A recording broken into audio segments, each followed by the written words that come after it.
I'm anxious to hear all about NASH. So can you give us a background on how this was developed and exactly what is it and acronyms and all that kind of good stuff?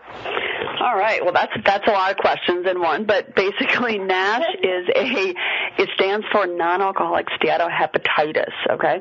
And it occurs in people who have fatty liver. So what most people kind of think about is just fatty liver disease.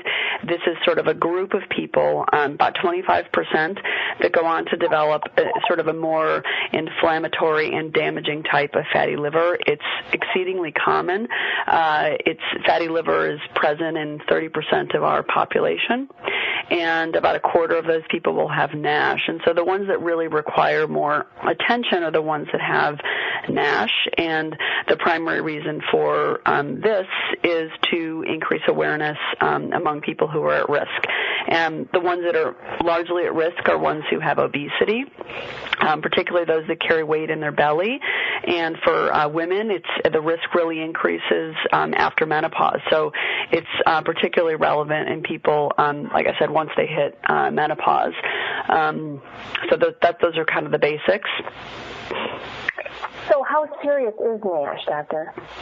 Well, it's serious because it's common, awareness is low, and it can result in several bad things. It increases your risk of dying younger, number one. Number two, it's a major driver of cardiovascular disease or heart disease, increases your risk of diabetes if you don't already have it by fourfold, increases your risk of liver and other malignancies as well. So it's something that has potentially very bad consequences if you are unfortunate enough to have the inflammatory type of the disease. And so, trying to increase awareness through programs like this is critical. And in this particular case, Intercept Pharmaceuticals is who I've partnered with to try and get the word out a little bit. So you mentioned the risk, who's at risk, and you mentioned women, and you mentioned overweight, and you mentioned diabetes. Diabetes, yeah. And then you mentioned menopause also. Now, do we see it in men at all? Oh yeah, no, it's very common in men as well. Mm-hmm. So in fact, it's slightly more common in men, in before the menopause years. So men are the people predominantly affected earlier in life. So yes, it's about equally distributed. It's just that women get more aggressive disease after menopause. I see. So how can we treat this, Doctor? So the first thing that we need to do, I think, is try and work on our diet and ultimately get ourselves into a sort of a healthy body weight. That's the most effective way to treat sort of the driver of the disease.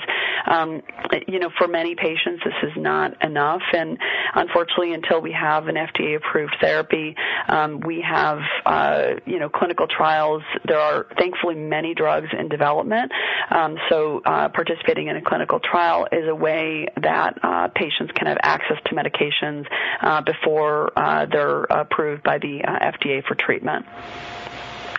So is it something we should bring up to our doctor will bring it up to us if we see we have, signs and symptoms, or how shall we approach this then?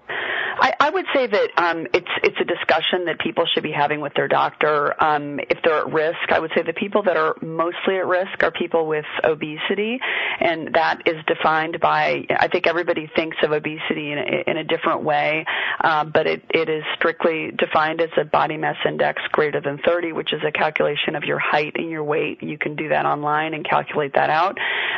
If you carry your weight in your belly, particularly if you have diabetes, and then if you have hypertension or high blood pressure and abnormalities in your triglycerides or cholesterol, that further increases your risk. So those sorts of people should have a discussion with their doctor about fatty liver and if they're at risk for the more aggressive type. Many people have cirrhosis and don't even know it, is probably the biggest problem with the disease. So it's something that discussed with your family doctor then? Yeah, I would start with your family doctor, and I would say the second major limitation of the disease is that people may not be very aware of it, but even physicians, primary care doctors, may not understand that what the risk factors are for people to develop aggressive disease. The majority of people with fatty liver, don't have adverse liver outcomes, but those that develop NASH definitely do, and it can be hard to sort of tease out who those people are. So where can our readers go for more information regarding all this? So for information about clinical trials that are participating near you, you can go to nashstudy.com, and there you can enter your zip code, and it will give a list of centers that are participating.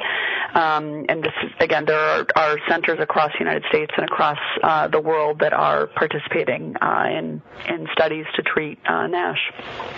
Great. Is there anything we didn't cover in this interview, Doctor? I'm sure there are a lot of things we didn't cover, but I don't know if everybody wants to hear all that. But I'd be happy to answer any other questions if you have them. I think we're good. Thanks so much for your time. My pleasure.